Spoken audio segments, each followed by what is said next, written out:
आइए सुनते हैं मुंशी प्रेमचंद्र द्वारा लिखित कुछ सर्वश्रेष्ठ कहानियों में से एक, निमंत्रण। पंडित मोटेराम शास्त्री ने अंदर जाकर अपने विशाल उदर पर हाथ फेरते हुए यह पद पंचम स्वर में गाया। अजगर करे न चाकरी, पंछी करे न काम, दास मलूका कह गए सबके दाता राम। सोना ने प्रफुल्लित होकर पूछा, कोई मीठी ताजी खबर है क्या?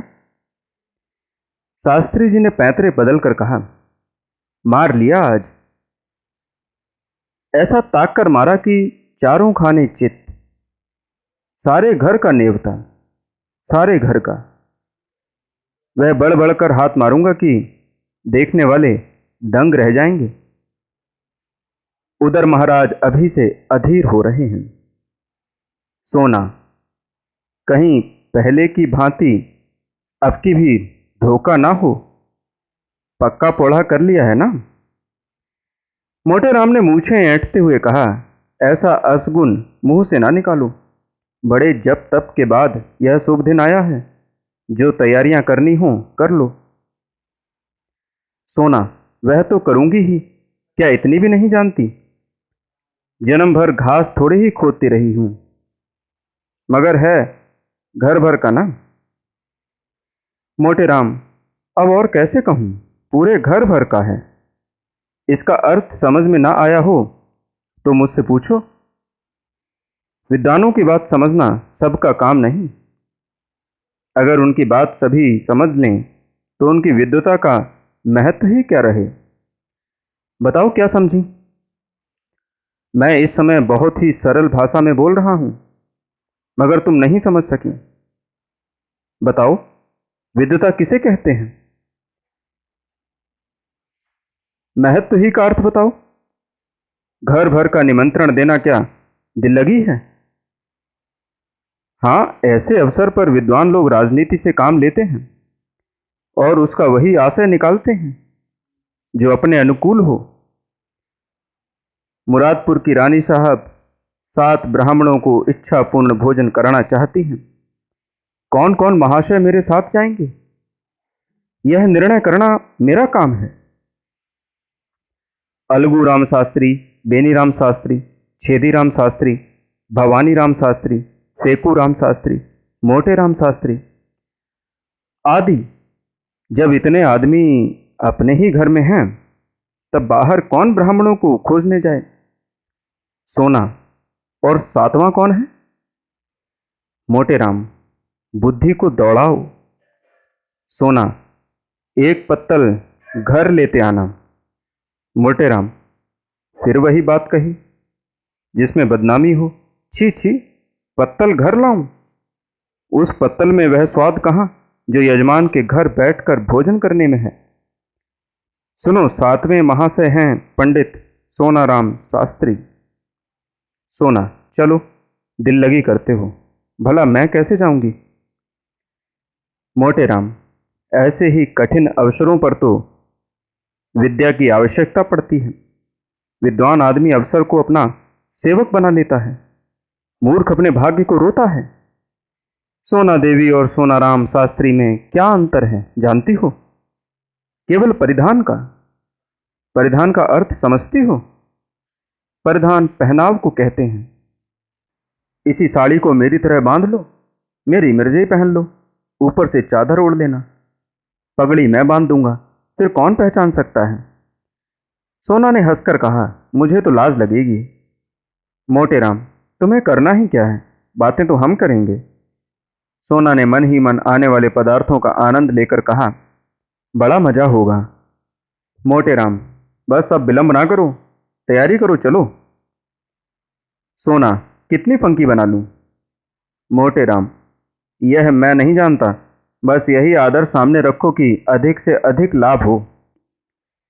सहसा सोना देवी को एक बात याद आ गई। बोली, अच्छा, इन बिच्छुओं का क्या करूंगी? मोटेराम ने त्योरी चढ़ाकर कहा, इन्हें उठाकर रख देना, और क्या करोगी? सोना, हाँ जी, क्यों नहीं, उतार कर रख क्यों ना दूंगी। मोटेराम, तो क्या तुम्हारे बिछुए पहनने ही से मैं जी रहा हूं। जीता हूं पौष्टिक पदार्थों के सेवन से, तुम्हारे बिच्छुओं के पुण्य से नहीं जीता। सोना, नहीं भाई, मैं बिच्छुए ना उतारूंगी। मोटे राम ने सोचकर कहा, अच्छा पहने चलो, कोई हानि नहीं।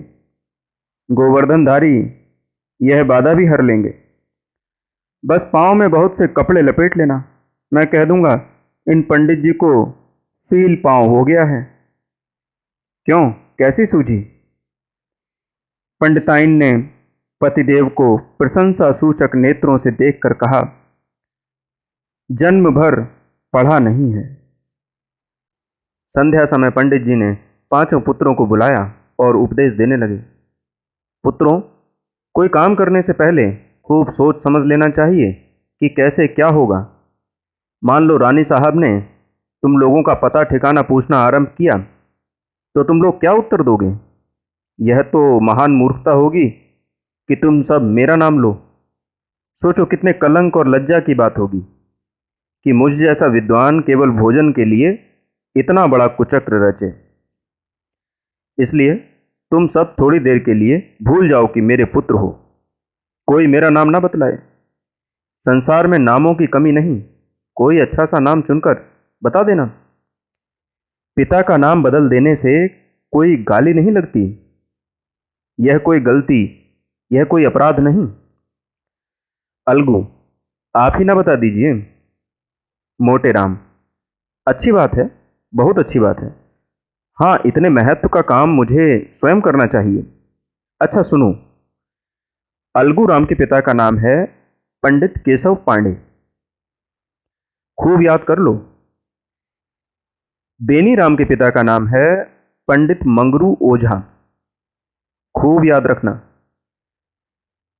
छेदी राम के पिता हैं पंडित दमड़ी तिवारी, भूलना नहीं। भवानी, तुम गंगू पांडे बतलाना, खूब याद कर लो। अब रहे फेकू राम, तुम बेटा बतलाना सेतु राम पाठक। हो गए सब? हो गया सबका नामकरण? अच्छा, अब मैं परीक्षा लूंगा, होशियार रहना। बोलो अलगू, तुम्हारे पिता का क्या नाम है? अलगू, पंडित केशव पांडे। बेनीराम, तुम बताओ। दमड़ी तिवारी।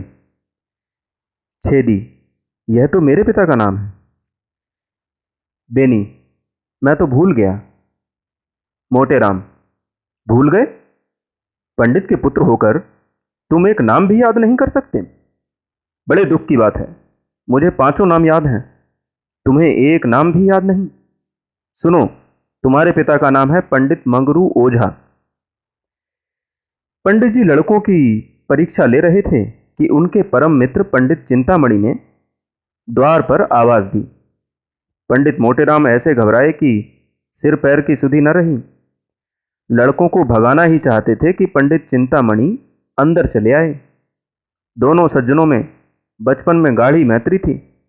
दोनों बहुधा साथ साथ भोजन करने जाया करते थे, और यदि पंडित मोटेराम अव्वल रहते तो पंडित चिंतामणि के द्वितीय पद में कोई बाधक न हो सकता था। पर आज मोटेराम जी अपने मित्र को साथ नहीं ले जाना चाहते थे। उनको साथ ले जाना अपने घर वालों में से किसी एक को छोड़ देना था, और इतना महान आत्मत्याग करने के लिए वे तैयार न थे। चिंतामणि ने यह समारोह देखा तो प्रसन्न होकर बोले, क्यों भाई, अकेले ही अकेले? मालूम होता है आज कहीं गहरा हाथ मारा है। मोटेराम ने मुंह लटकाकर कहा, कैसी बातें करते हो मित्र? ऐसा तो कभी नहीं हुआ कि मुझे कोई अवसर मिला हो और मैंने तुम्हें सूचना ना दी हो। कदाचित कुछ समय ही बदल गया है, या किसी ग्रह का फेर है। कोई झूठ को भी नहीं बुलाता। पंडित चिंतामणि ने अविश्वास के भाव से कहा, कोई ना कोई बात तो मित्र अवश्य है, नहीं तो ये बालक क्यों जमा है? मोटेराम, तुम्हारी इन्हीं बातों पर तो मुझे क्रोध आता है। लड़कों की परीक्षा ले रहा हूं। ब्राह्मण के लड़के हैं, 4 अक्षर पढ़े बिना इनको कौन पूछेगा? चिंतामणि को अब भी विश्वास न आया। उन्होंने सोचा, लड़कों से ही इस बात का पता लग सकता है। फेकूराम सबसे छोटा था। उसी से पूछा, क्या पढ़ रहे हो बेटा? हमें भी सुनाओ। मोटे राम ने फेकू राम को बोलने का अवसर न दिया, डरे कि यह तो सारा भंडा फोड़ देगा। बोले, यह अभी क्या पढ़ेगा, दिन भर खेलता है। फेकू राम इतना बड़ा अपराध अपने नन्हे से सिर पर क्यों लेता। बाल सुलभ गर्व से बोला, हमको तो याद है पंडित सेतुराम पाठक। हम याद भी कर लें तो इस पर भी कहते हैं हरदम खेलता है। यह कहते हुए फेकू राम ने रोना शुरू कर दिया। चिंतामणि ने बालक को गले लगा लिया और बोले, नहीं बेटा, तुमने अपना पाठ सुना दिया है, तुम खूब पढ़ते हो। यह सेतुराम पाठक कौन है बेटा? मोटे राम ने बिगड़ कर कहा, तुम भी लड़कों की बातों में आते हो, सुन लिया होगा किसी का नाम। फेकू से, जा बाहर खेल। चिंतामणि अपने मित्र की घबराहट देखकर समझ गए कि कोई ना कोई रहस्य अवश्य है। बहुत दिमाग लड़ाने पर भी सेतुराम पाठक का आशय उनकी समझ में न आया। अपने परम मित्र की इस कुटिलता पर मन में दुखित होकर बोले, अच्छा, आप पाठ पढ़ाइए और परीक्षा लीजिए, मैं जाता हूं। तुम इतने स्वार्थी हो, इसका मुझे गुमान तक ना था। आज तुम्हारी मित्रता की परीक्षा हो गई। पंडित चिंतामणि बाहर चले गए। मोटे राम जी के पास उन्हें मनाने के लिए समय न था। फिर परीक्षा लेने लगे। सोना ने कहा, मना लो, रूठे जाते हैं, फिर परीक्षा ले लेना। मोटे राम, जब कोई काम पड़ेगा मना लूंगा। निमंत्रण की सूचना पाते ही इनका सारा क्रोध शांत हो जाएगा। हाँ भवानी, तुम्हारे पिता का क्या नाम है, बोलो। भवानी, गंगू पांडे। मोटे राम, और तुम्हारे पिता का नाम? फेकू। फेकू, बता तो दिया, उस पर कहते हैं पढ़ता नहीं। मोटे राम, हमें भी बता दो। फेकू, सेतुराम पाठक। मोटे राम, बहुत अच्छा, हमारा लड़का बड़ा राजा है। आज तुम्हें अपने साथ बैठाएंगे और सबसे अच्छा माल तुम्ही को खिलाएंगे। सोना, हमें भी तो कोई नाम बता दो। मोटे राम ने रसिकता से मुस्कुराकर कहा, तुम्हारा नाम है पंडित मोहन स्वरूप शुक्ल। सोना देवी ने लजाकर सिर झुका लिया। सोना देवी तो लड़कों को कपड़े पहनाने लगी। उधर फेकू आनंद की उमंग में घर से बाहर निकला। पंडित चिंतामणि रूठ कर तो चले थे, पर कुतूहलवश अभी द्वार पर दबके खड़े थे। जिन बातों की भनक इतनी देर में उनके कानों में पड़ी, उससे यह तो ज्ञात हो गया कि कहीं निमंत्रण है, पर कहाँ है, कौन कौन से लोग निमंत्रित हैं, यह कुछ ज्ञात ना हुआ। इतने में फेकू बाहर निकला तो उन्होंने उसे गोद में उठा लिया और बोले, कहाँ नेवता है बेटा? अपनी जान में तो उन्होंने बहुत धीरे से पूछा था, पर ना जाने कैसे पंडित मोटे राम के कान में भनक पड़ गई। तुरंत बाहर निकल आए। देखा तो चिंतामणि जी फेंकू को गोद में लिए कुछ पूछ रहे हैं। लपक कर लड़के का हाथ पकड़ लिया और चाहा कि अपने मित्र की गोद से छीन लें, मगर चिंतामणि को अभी अपने प्रश्न का उत्तर न मिला था। अतएव वे लड़के का हाथ छुड़ाकर उसे लिए अपने घर की ओर भागे। मोटे राम भी यह कहते हुए उनके पीछे दौड़े, उसे क्यों लिए जाते हो, धूर्त कहीं का, दुष्ट। चिंतामणि, मैं कह देता हूं, इसका नतीजा अच्छा न होगा। फिर कभी किसी निमंत्रण में न ले जाऊंगा। भला चाहते हो तो उसे उतार दो। मगर चिंतामणि ने एक ना सुनी, भागते ही चले गए। उनकी देह अभी संभाल के बाहर न हुई थी, दौड़ सकते थे, मगर मोटे राम को एक एक पग आगे बढ़ाना दुस्तर हो रहा था। भैंसे की भांति हाँफते थे और नाना प्रकार के विशेषणों का प्रयोग करके दुल की चाल से चलते जाते थे। और यद्यपि प्रतिक्षण अंतर बढ़ता जाता था, पर पीछा न छोड़ते थे। अच्छी घुड़दौड़ थी। नगर के दो महात्मा दौड़ते हुए ऐसे जान पड़ते थे मानो दो गैंडे चिड़ियाघर से भाग आए हों। सैकड़ों आदमी तमाशा देखने लगे। कितने ही बालक उनके पीछे तालियां बजाते हुए दौड़े। कदाचित यह दौड़ पंडित चिंतामणि के घर ही पर समाप्त होती, पर पंडित मोटे राम धोती के ढीली हो जाने के कारण उलझकर गिर पड़े। चिंतामणि ने पीछे फिरकर यह दृश्य देखा तो रुक गए और फेकू राम से पूछा, क्यों बेटा, कहाँ नेवता है? फेकू, बता दें तो हमें मिठाई दोगे ना? चिंतामणि, हाँ दूंगा, बताओ। फेकू, रानी के यहाँ। चिंतामणि, कहाँ की रानी? फेकू, यह मैं नहीं जानता, कोई बड़ी रानी है। नगर में कई बड़ी बड़ी रानियां थीं। पंडित जी ने सोचा सभी रानियों के द्वार पर चक्कर लगाऊंगा, जहां भोजन होगा वहां कुछ भीड़ भाड़ होगी ही, पता चल जाएगा।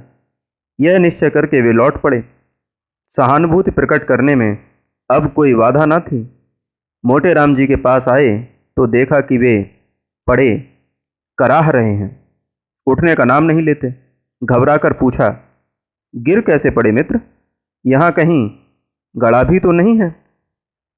मोटे राम, तुमसे क्या मतलब? तुम लड़के को ले जाओ, जो कुछ पूछना चाहो पूछो। चिंतामणि, मैं यह कपट व्यवहार नहीं करता, दिल लगी की थी, तुम बुरा मान गए। लो, उठ तो बैठो, राम का नाम लेके। मैं सच कहता हूं, मैंने कुछ नहीं पूछा। मोटे राम, चल झूठा। चिंतामणि, जनेऊ हाथ में लेकर कहता हूं। मोटे राम, तुम्हारी शपथ का विश्वास नहीं। चिंतामणि, तुम मुझे इतना धूर्त समझते हो? मोटे राम, इससे कहीं अधिक। तुम गंगा में डूबकर शपथ खाओ तो भी मुझे विश्वास ना आए। चिंतामणि, दूसरा यह बात कहता तो मुंह उखाड़ लेता। मोटे राम, तो फिर आ जाओ। चिंतामणि, पहले पंडिताइन से पूछो। मोटे राम यह भस्मक व्यंग्य न सह सके, चट उठ बैठे और पंडित चिंतामणि का हाथ पकड़ लिया। दोनों मित्रों में मल्लयुद्ध होने लगा। दोनों हनुमान जी की स्थिति कर रहे थे और इतने जोर से गरज गरज कर मानो सिंह दहाड़ रहे हों। बस ऐसा जान पड़ता था मानो दो पीपे आपस में टकरा रहे हों। मोटे राम, महाबली विक्रम बजरंगी। चिंतामणि, भूत पिशाच निकट नहीं आवे। मोटे राम, जय जय जय हनुमान गोसाई। चिंतामणि, प्रभु रखिए लाज हमारी। मोटे राम, बिगड़ कर, यह हनुमान चालीसा में नहीं है। चिंतामणि, यह हमने स्वयं रचा है। क्या तुम्हारी तरह की यह रटंत विद्या है? जितना कहो उतना रच दें। मोटे राम, अबे हम रचने पर आ जाएं तो एक दिन में 1,00,000 स्तुतियां रच डालें, किंतु इतना अवकाश किसे है? दोनों महात्मा अलग खड़े होकर अपने अपने रचना कौशल की डींगे मार रहे थे। मल्लयुद्ध शास्त्रार्थ का रूप धारण करने लगा, जो विद्वानों के लिए उचित ही है। इतने में किसी ने चिंतामणि के घर जाकर कह दिया कि पंडित मोटे राम और चिंतामणि जी में बड़ी लड़ाई हो रही है। चिंतामणि जी 3 महिलाओं के स्वामी थे, कुलीन ब्राह्मण थे, पूरे 20 हुए। उस पर विद्वान भी उच्च कोटि के, दूर दूर तक यजमानी थी। ऐसे पुरुषों को सब अधिकार है। कन्या के साथ साथ जब प्रचुर दक्षिणा भी मिलती हो तब कैसे इनकार किया जाए? इन तीनों महिलाओं का सारे मोहल्ले में आतंक छाया हुआ था। पंडित ने उनके नाम बहुत ही रसीले रखे थे। बड़ी स्त्री को अमिर्ती, मंझली को गुलाब जामुन और छोटी को मोहन भोग कहते थे। पर मोहल्ले वालों के लिए तीनों महिलाएं त्रैताप से कम ना थीं। घर में नित्य आंसुओं की नदी बहती रहती। खून की नदी तो पंडित जी ने भी कभी नहीं बहाई, अधिक से अधिक शब्दों की ही नदी बहाई थी। पर मजाल ना थी कि बाहर का आदमी किसी को कुछ कह जाए। संकट के समय तीनों एक हो जाती थीं। यह पंडित जी के नीति चातुर्य का सुफल था। ज्यों ही खबर मिली कि पंडित चिंतामणि पर संकट पड़ा हुआ है, तीनों त्रिदोष की भांति कुपित होकर घर से निकलीं और उनमें जो अन्य दोनों जैसी मोटी नहीं थी, सबसे पहले समर भूमि में जा पहुंची। पंडित मोटे राम जी ने उसे आते देखा तो समझ गए कि अब कुशल नहीं। अपना हाथ छुड़ाकर बगटुट भागे, पीछे फिरकर भी न देखा। चिंतामणि जी ने बहुत ललकारा, पर मोटे राम के कदम न रुके। चिंतामणि, अजी भागे क्यों? ठहरो, कुछ मजा तो चखते जाओ। मोटे राम, मैं हार गया भाई, हार गया। चिंतामणि, अजी कुछ दक्षिणा तो लेते जाओ, मोटे राम ने भागते हुए कहा। दया करो भाई, दया करो।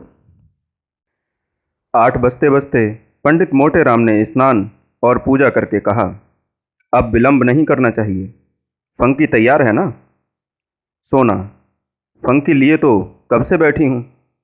तुम्हें तो जैसे किसी बात की सुधि ही नहीं रहती।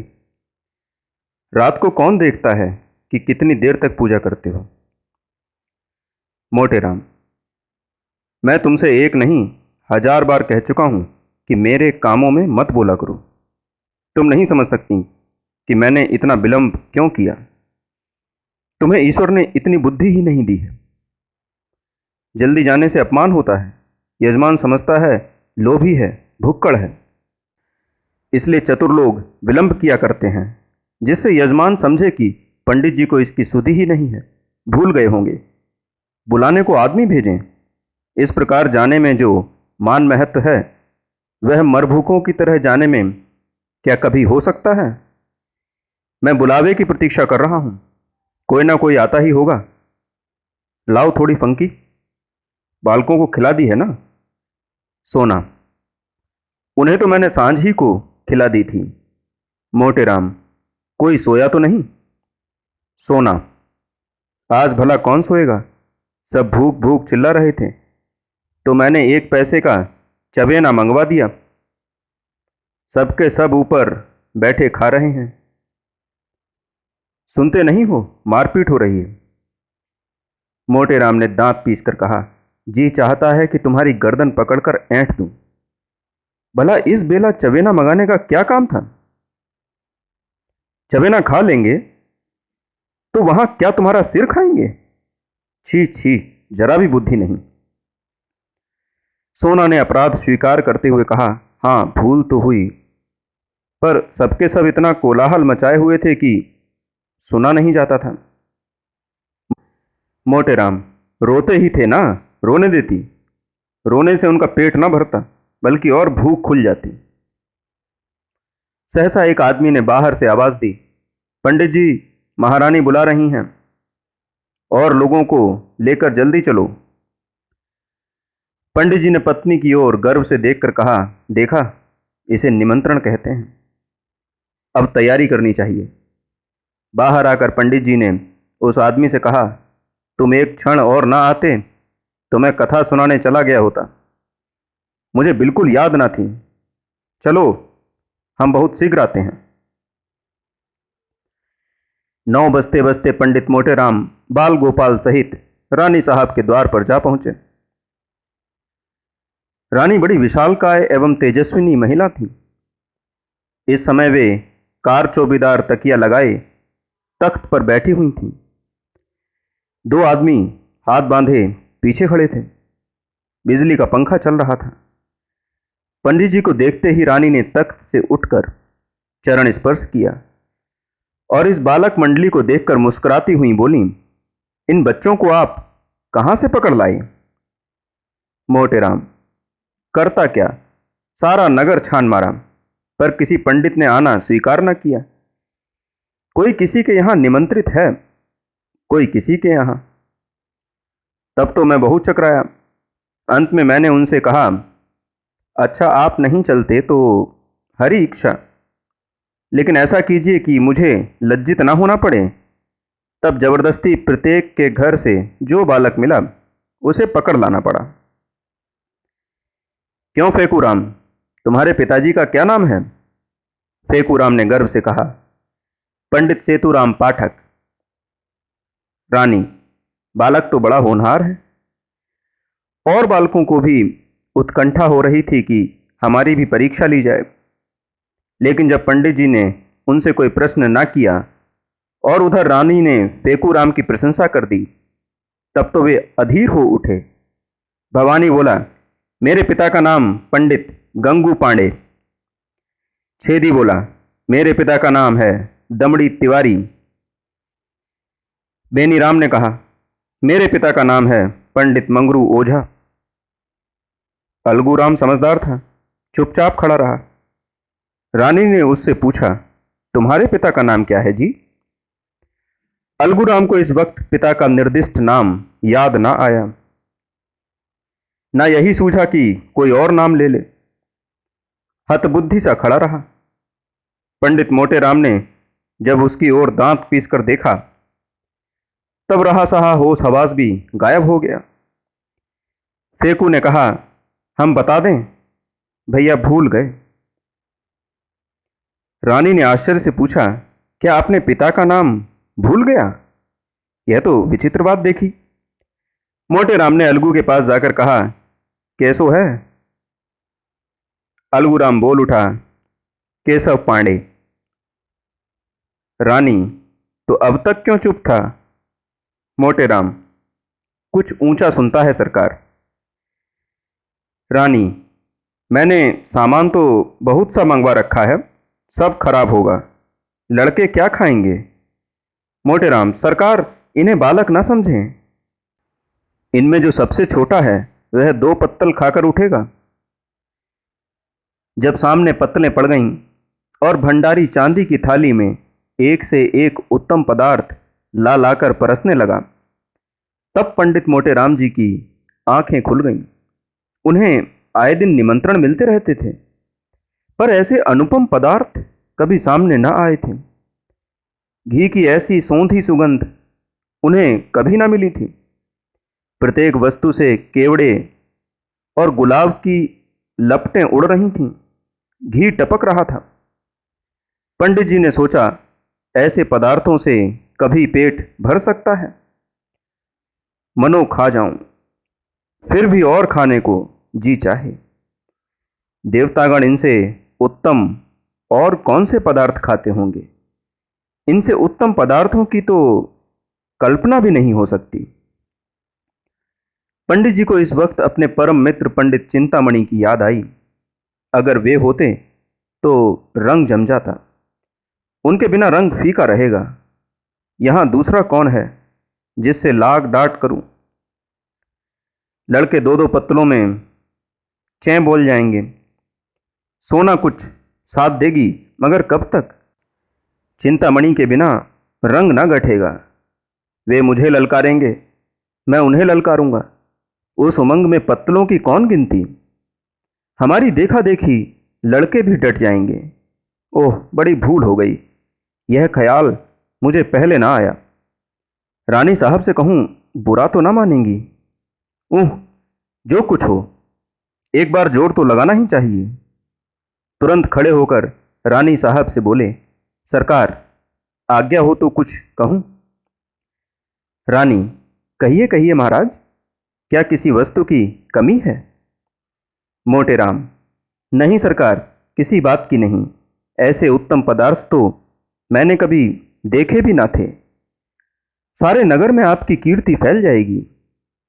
मेरे एक परम मित्र पंडित चिंतामणि जी हैं, आज्ञा हो तो उन्हें भी बुला लूं।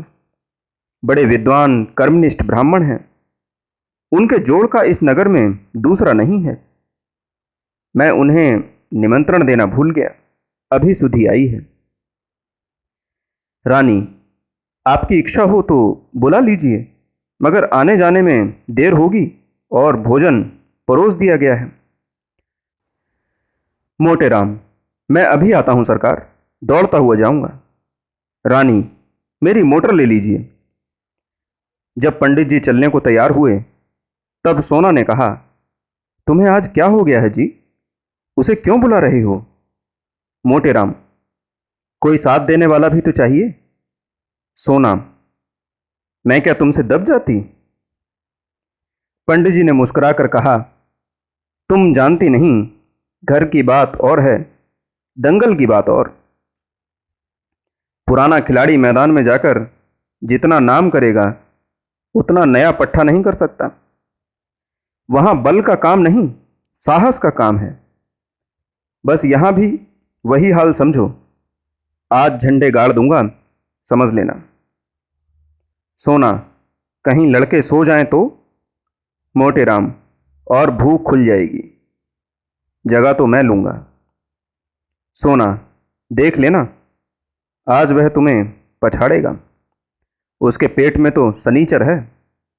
मोटे राम, बुद्धि की सर्वत्र प्रधानता रहती है। यह ना समझो कि भोजन करने की कोई विद्या ही नहीं, इसका भी एक शास्त्र है जिसे मथुरा के शनिचरानंद महाराज ने रचा है। चतुर आदमी थोड़ी सी जगह में गृहस्थी का सब सामान रख देता है। अनाड़ी बहुत सी जगह में भी यही सोचता रहता है कि कौन वस्तु कहाँ रखूं। गंवार आदमी पहले से ही हबक हबक कर खाने लगता है और चट एक लोटा पानी पीकर अफर जाता है। चतुर आदमी बड़ी सावधानी से खाता है, उसको कौर नीचे उतारने के लिए पानी की आवश्यकता नहीं पड़ती। देर तक भोजन करते रहने से वह सुपाच्य भी हो जाता है। चिंतामणि मेरे सामने क्या ठहरेगा। चिंतामणि जी अपने आंगन में उदास बैठे थे। जिस प्राणी को वह अपना परम हितैषी समझते थे, जिसके लिए वे अपने प्राण देने तक को तैयार रहते थे, उसी ने आज उनके साथ बेवफाई की। बेवफाई ही नहीं की, उन्हें उठाकर दे मारा। पंडित मोटेराम के घर से तो कुछ जाता ना था। अगर वे चिंतामणि जी को भी साथ ले जाते तो क्या रानी साहब उन्हें दुत्कार देती। स्वार्थ के आगे कौन किसको पूछता है। उन अमूल्य पदार्थों की कल्पना करके चिंतामणि के मुंह से लार टपकती थी। अब सामने पत्तल आ गई होगी। अब थालों में अमृतियां लिए भंडारी जी आए होंगे। ओहो, कितनी सुंदर कोमल कुरकुरी रसीली अमृतियां होंगी। अब बेसन के लड्डू आए होंगे। ओहो, कितने सुडौल मेवों से भरे हुए घी से तरातर लड्डू होंगे। मुंह में रखते ही रखते गल जाते होंगे, जीभ भी न डुलानी पड़ती होगी। आहा, अब मोहन भोग आया होगा। हाय रे दुर्भाग्य, मैं यहाँ पड़ा सड़ रहा हूँ और वहाँ यह बहार। बड़े निर्दयी हो मोटेराम, तुमसे इस निष्ठुरता की आशा न थी। अमृति देवी बोली, तुम इतना दिल क्यों छोटा करते हो। पितृपक्ष तो आ ही रहा है, ऐसे ऐसे न जाने कितने नेवते आएंगे। चिंतामणि आज किसी अभागे का मुंह देखकर उठा था। लाओ तो पत्रा देखूं, कैसा मुहूर्त है। अब नहीं रहा जाता, सारा नगर छान डालूंगा, कहीं तो पता चलेगा। नासिका तो दाहिनी चल रही है। एकाएक मोटर की आवाज आई। उसके प्रकाश से पंडित जी का सारा घर जगमगा उठा। वे खिड़की से झांकने लगे तो मोटेराम को मोटर से उतरते देखा। एक लंबी सांस लेकर चारपाई पर गिर पड़े। मन में कहा कि दुष्ट भोजन करके अब यहां मुझसे बखान करने आया है। अमृति देवी ने पूछा, कौन है दाढ़ीजार, इतनी रात को जगावत है। मोटेराम, हम हैं हम, गाली ना दो। अमृति, अरे दुर्मुंह झौसे, तैं कौन है। कहत हैं हम हैं हम, को जाने तैं कौन है। मोटेराम, अरे हमारी बोली नहीं पहचानती हो। खूब पहचान लो, हम हैं तुम्हारे देवर। अमृति, ए दुर, तोरे मुंह में कालिख लागे, तोर लहास उठे, हमार देवर बनत है दाढ़ीजार। मोटेराम, अरे हम हैं मोटेराम शास्त्री, क्या इतना भी नहीं पहचानती। चिंतामणि जी घर में हैं। अमृति ने किवाड़ खोल दिया और तिरस्कार भाव से बोली, अरे तुम थे तो नाम क्यों नहीं बताते थे। जब इतनी गालियां खा लीं तो बोल निकला। क्या है क्या है। मोटेराम, कुछ नहीं, चिंतामणि जी को शुभ संवाद देने आया हूं। रानी साहब ने उन्हें याद किया है। अमृति, भोजन के बाद बुलाकर क्या करेंगी। मोटेराम, अभी भोजन कहाँ हुआ है। मैंने जब उनकी विद्या, कर्मनिष्ठा, सद्विचार की प्रशंसा की तब मुग्ध हो गईं। मुझसे कहा कि उन्हें मोटर पर लाओ। क्या सो गए। चिंतामणि चारपाई पर पड़े पड़े सुन रहे थे। जी में आता था चलकर मोटेराम के चरणों पर गिर पड़ूं। उनके विषय में अब तक जितने कुत्सित विचार उठे थे सब लुप्त हो गए। गिलानी का आविर्भाव हुआ। रोने लगे। अरे भाई, आते हो या सोते ही रहोगे? यह कहते हुए मोटे राम उसके सामने जाकर खड़े हो गए। चिंतामणि, तब क्यों ना ले गए? जब इतनी दुर्दशा कर लिए तब आए। अभी तक पीठ में दर्द हो रहा है। मोटे राम, अजी वह तर माल खिलाऊंगा कि सारा दर्द वर्द भाग जाएगा। तुम्हारे यजमानों को भी ऐसे पदार्थ मयस्सर न हुए होंगे। आज तुम्हें बदकर पछाड़ूंगा। चिंतामणि, तुम बेचारे मुझे क्या पछाड़ोगे? सारे शहर में तो कोई ऐसा माई का लाल दिखाई नहीं देता। हमें सनीचर का इष्ट है। मोटे राम, अजी यहाँ बरसों तपस्या की है। भंडारे का भंडारा साफ कर दें और इच्छा ज्यों की त्यों बनी रहे। बस यही समझ लो कि भोजन करके हम खड़े नहीं हो सकते। चलना तो दूसरी बात है, गाड़ी पर लद कर आते हैं। चिंतामणि, तो यह कौन बड़ी बात है? यहाँ तो टिकटी पर उठाकर लाए जाते हैं। ऐसी ऐसी डकारें लेते हैं कि जान पड़ता है बम गोला छूट रहा है। एक बार खोपिया पुलिस ने बम गोले के संदेह में घर की तलाशी तक ले ली थी। मोटे राम, झूठ बोलते हो। कोई इस तरह नहीं डकार सकता। चिंतामणि, अच्छा तो आकर सुन लेना, डर कर भाग ना जाओ तो सही। एक क्षण में दोनों मित्र मोटर पर बैठे और मोटर चली। रास्ते में पंडित चिंतामणि को शंका हुई कि कहीं ऐसा ना हो कि मैं पंडित मोटे राम का पिछलग्गू समझा जाऊं और मेरा यथेष्ट सम्मान ना हो। उधर पंडित मोटे राम को भी भय हुआ कि कहीं ये महाशय मेरे प्रतिद्वंदी न बन जाएं और रानी साहब पर अपना रंग जमा लें। दोनों अपने अपने मंसूबे बांधने लगे। ज्यों ही मोटर रानी के भवन में पहुंची, दोनों महाशय उतरे। अब मोटे राम चाहते थे कि पहले मैं रानी के पास पहुंच जाऊं और कह दूं कि पंडित जी को ले आया, और चिंतामणि चाहते थे कि पहले मैं रानी के पास पहुंचूं और अपना रंग जमा दूं। दोनों कदम बढ़ाने लगे। चिंतामणि हल्के होने के कारण जरा आगे बढ़ गए तो पंडित मोटे राम दौड़ने लगे। चिंतामणि भी दौड़ पड़े। घुड़दौड़ सी होने लगी। मालूम होता था कि दो गैंडे भागे जा रहे हैं। अंत में मोटे राम ने हाँफते हुए कहा, राजसभा में दौड़ते हुए जाना उचित नहीं। चिंतामणि, तो तुम धीरे धीरे आओ ना, दौड़ने को कौन कहता है? मोटे राम, जरा रुक जाओ, मेरे पैर में कांटा गड़ गया है। चिंतामणि, तो निकाल लो, तब तक मैं चलता हूं। मोटे राम, मैं ना कहता तो रानी तुम्हें पूछती भी नहीं। मोटे राम ने बहुत बहाने किए पर चिंतामणि ने एक ना सुनी। भवन में पहुंचे। रानी साहब बैठी कुछ लिख रही थीं और रह रहकर द्वार की ओर ताक लेती थीं कि सहसा पंडित चिंतामणि उनके सामने आ खड़े हुए और यों स्तुति करने लगे। हे यशोदे, तू बाल केशव मुरार नामा। रानी, क्या मतलब है? अपना मतलब कहो। चिंतामणि, सरकार को आशीर्वाद देता हूं। सरकार ने इस दास चिंतामणि को निमंत्रित करके जितना अनुग्रहित किया है, उसका बखान शेषनाग अपनी सहस्त्र जिभ्या द्वारा भी नहीं कर सकते। रानी, तुम्हारा ही नाम चिंतामणि है? वे कहाँ रह गए, पंडित मोटे राम शास्त्री? चिंतामणि, पीछे आ रहा है सरकार।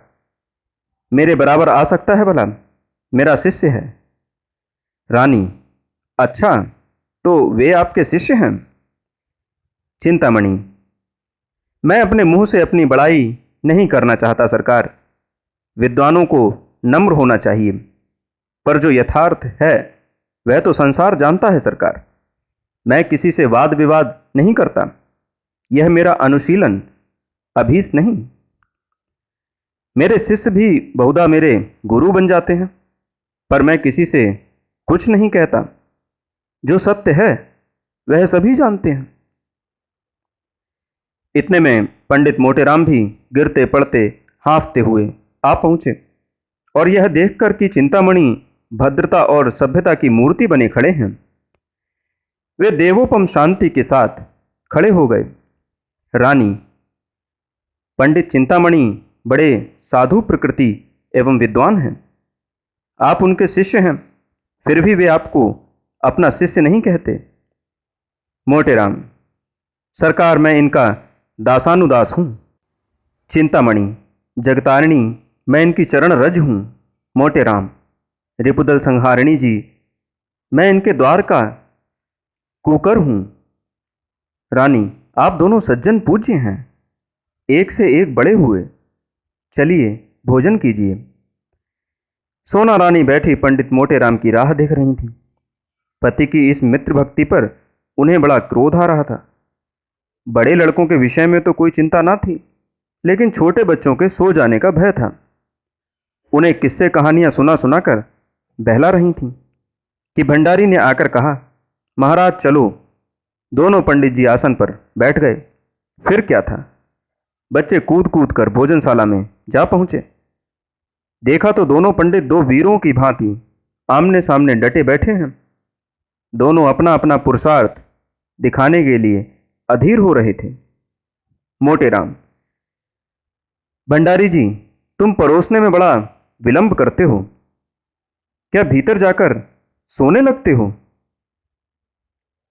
भंडारी, चुपाई मारे बैठो रहो, जौन कुछ होई सब आई जाई। घबराए का नहीं होत, तुम्हारे सिवाय और कोई जीवैया नहीं बैठा है।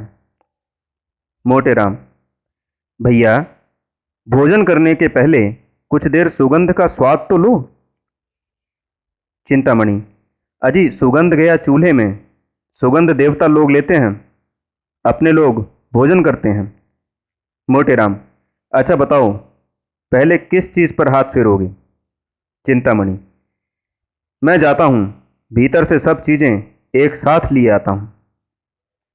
मोटेराम, धीरज धरो भैया, सब पदार्थों को आ जाने दो, ठाकुर जी का भोग तो लग जाए।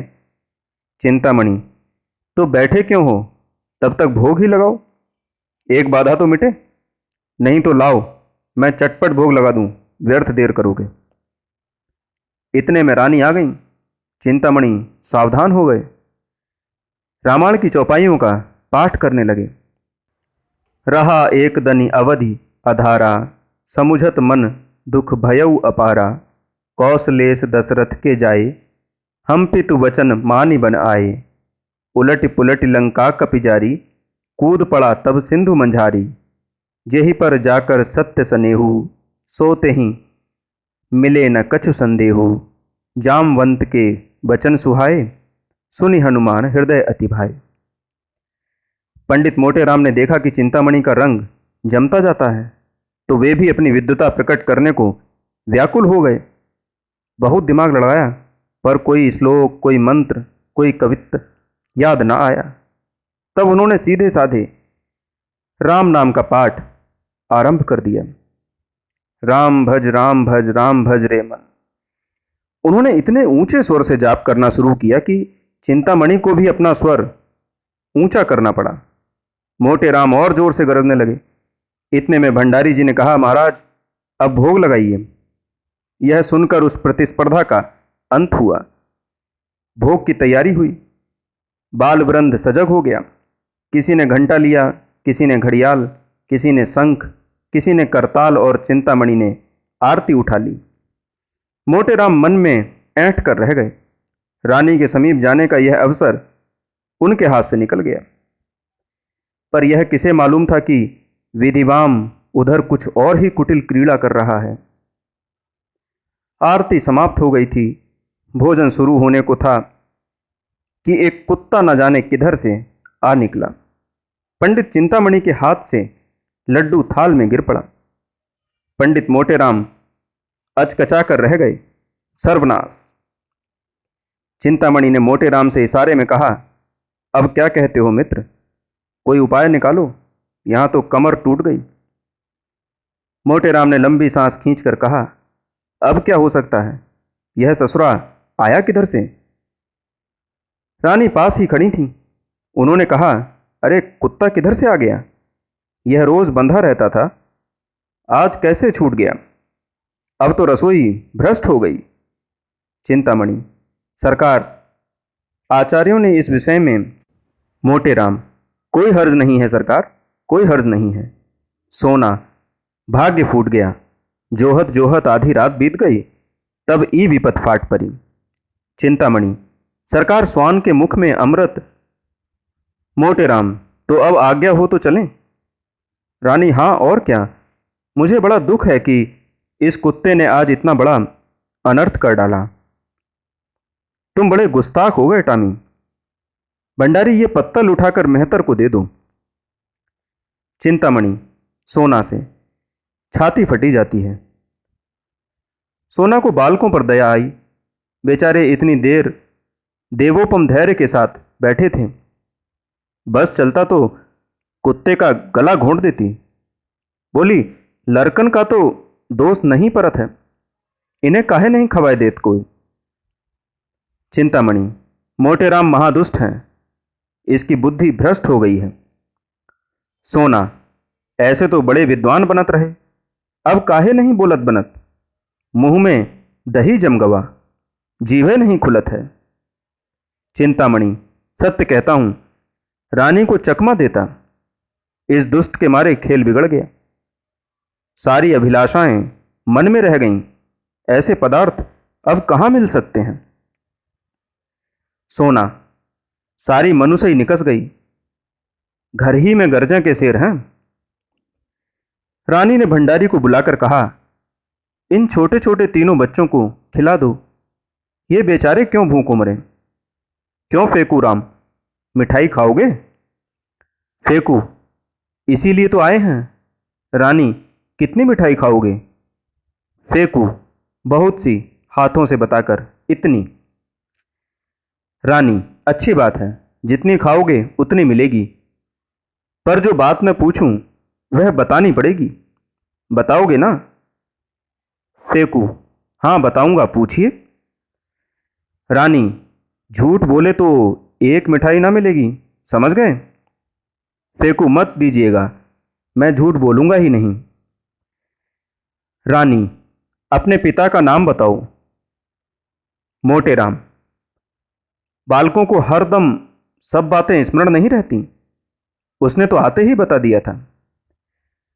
रानी, मैं फिर पूछती हूं, इसमें आपको क्या हानि है? चिंतामणि, नाम पूछने में कोई हर्ज नहीं। मोटे राम, तुम चुप रहो चिंतामणि, नहीं तो ठीक ना होगा। मेरे क्रोध को अभी तुम नहीं जानते, दबा बैठूंगा तो रोते भागोगे। रानी, आप तो व्यर्थ इतना क्रोध कर रहे हैं, बोलो फेंकूराम, चुप क्यों हो? फिर मिठाई ना पाओगे। चिंतामणि, महारानी की इतनी दया दृष्टि तुम्हारे ऊपर है, बता दो बेटा। मोटे राम, चिंतामणि जी, मैं देख रहा हूं तुम्हारे दिन आए हैं, वह नहीं बताता। तुम्हारा साझा आए वहां से बड़े खैर ख्वाह बन के। सोना, अरे हां, लड़कन से ई सब पंवारा से का मतलब? तुमका धर्म परे मिठाई देव, ना धर्म परे ना देव। ईका का की बाप का नाम बताओ तब मिठाई देव। फेंकू राम ने धीरे से कोई नाम दिया। इस पर पंडित जी ने उसे इतने जोर से डांटा कि उसकी आधी बात मुंह में ही रह गई। रानी, क्यों डांटते हो? उसे बोलने क्यों नहीं देते? बोलो बेटा। मोटे राम, आप हमें अपने द्वार पर बुलाकर हमारा अपमान कर रही हैं। चिंतामणि, इसमें अपमान की तो कोई बात नहीं है भाई। मोटे राम, अब हम इस द्वार पर कभी ना आएंगे, यहां सत्य पुरुषों का अपमान किया जाता है।